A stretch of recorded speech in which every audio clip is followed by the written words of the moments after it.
ఒక ఊరిలో ఒక ముగ్గురు స్నేహితులు ఉంటారు.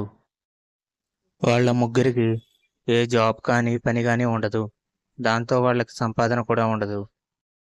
ఒకరోజు వాళ్ళు ప్లాన్ చేసుకుంటారు. ఏమనంటే, మన ముగ్గురం కలిసి మొత్తం ఈ ఊరంతా తిరిగి, ఎక్కడైనా పని దొరుకుతుందేమో పని చేసి డబ్బు సంపాదిద్దాం అని అనుకుంటారు.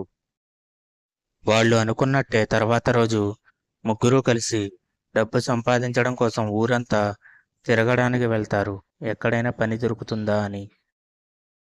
వాళ్ళు అలా వెళుతుండగా దారిలో ఒక బ్యాగ్ కనబడుతుంది. ఆ బ్యాగ్ ఏంటా అని ముగ్గురు ఆ బ్యాగ్ దగ్గరకు వెళ్ళి ఆ బ్యాగ్ ఓపెన్ చేసి చూస్తారు. చూస్తే ఆ బ్యాగ్ నిండా బంగారం ఉంటుంది.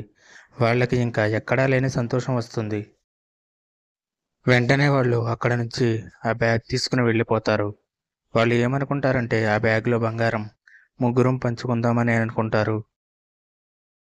అలా వెళుతూ ఉండగా వాళ్ళకి దారిలో బాగా ఆకలి వేస్తుంది.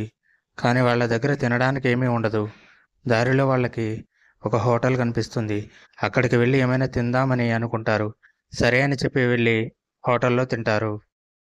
కానీ ఆ ముగ్గురిలో ఒకడు మాత్రం తనతో పాటు కొంచెం ఫుడ్ని తెస్తాడు.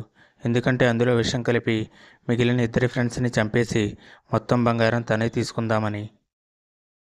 అనుకున్నట్టే ఆ ఫుడ్లో విషం కలపడానికి ఏమైనా దొరుకుతుందేమో అని వెళ్తాడు. ఇంతలో ఇద్దరి ఫ్రెండ్స్ ఏమనుకుంటారంటే వాడిని చంపేసి బంగారం ఇద్దరం పంచుకుందాం అనుకుంటారు. ఇంతలో మూడోవాడు అనుకున్నట్టే ఆ ఫుడ్లో విషం కలిపి వస్తాడు. సరే అని ముగ్గురు బయలుదేరతారు. కొంచెం దూరం వెళ్ళాక అనుకున్నట్టే ఈ ఇద్దరు మూడోవాడిని చంపి బంగారం 2 భాగాలు చేసుకుంటారు.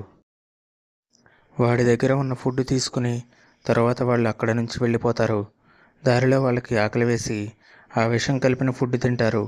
దాంతో వాళ్ళు కూడా అక్కడికక్కడే చనిపోతారు. దీనికి కారణం అత్యాశ. దాంతో ముగ్గురు అత్యాశపరులుగా మారి ఒకరిని ఒకరు చంపుకున్నారు. బుద్ధుడు ఏం చెబుతారంటే మనిషి పతనానికి 3 కారణాలు ఉన్నాయి. అవి మనిషికి విషం లాంటివి. ఆ 3 ఏమిటంటే అత్యాశ, ద్వేషం, మాయ.